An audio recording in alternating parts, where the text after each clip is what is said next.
Hi అండి, అందరికీ నమస్కారం. Welcome back to శ్రీమాల kitchen. ఈరోజు మన కిచెన్లో కర్డ్ రైస్ ఎలా తయారు చేసుకోవాలో చూపిస్తానండి.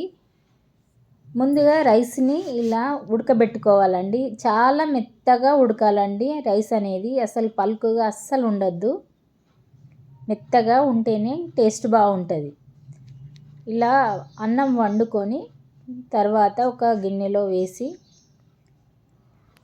మనకు ఎంత అవసరమో అంత గిన్నెలో తీసుకొని ఇలా ఒక అరకప్పు నేను పాలు వేస్తున్నానండి.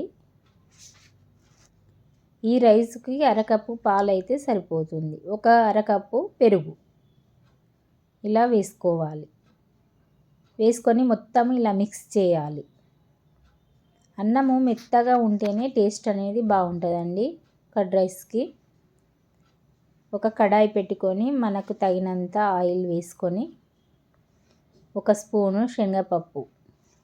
పప్పు అనేది కొంచెం వేగాలి కాబట్టి ముందే పప్పు వేసుకోవాలండి. అర స్పూను ఆవాలు, అర స్పూను జీలకర్ర, పచ్చిమిర్చి ఒక 5 వేసి ఒక్క నిమిషం పాటు వేగనివ్వాలి. ఒక 2 ఎండుమిరపకాయలండి, 2 ఒక 10-15 జీడిపప్పులు వేసి కొంచెం సేపు వేగనివ్వాలి. కొన్ని కరివేపాకు రెబ్బలు ఇలా వేసి మంచిగా వేగనివ్వాలి. తాలింపు మంచిగా వేగితేనే టేస్ట్ అనేది బాగుంటుందండి కర్డ్ రైస్కి. తగినంత ఉప్పు వేసుకోవాలి.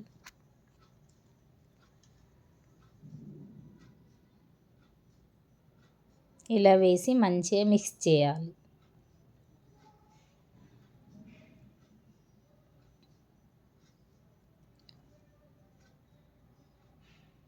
ఇలా వేగితే సరిపోతుంది. ఇప్పుడు దీన్ని ఇందులో వేసి కలపాలి. మొత్తం మిక్స్ చేయాలి. అసలు కర్రీస్ ఏం లేనప్పుడు ఇలా చేసుకొని తింటే కడుపుకు చాలా హాయిగా ఉంటుందండి. చలువ కూడా ఉంటుంది. అంతేనండి. లైక్ చేయండి, షేర్ చేయండి, సబ్స్క్రైబ్ చేసుకోండి. ఇలాంటి మంచి మంచి రెసిపీ కోసం నా ఛానల్ని ఫాలో అవ్వండి. Thank you for watching.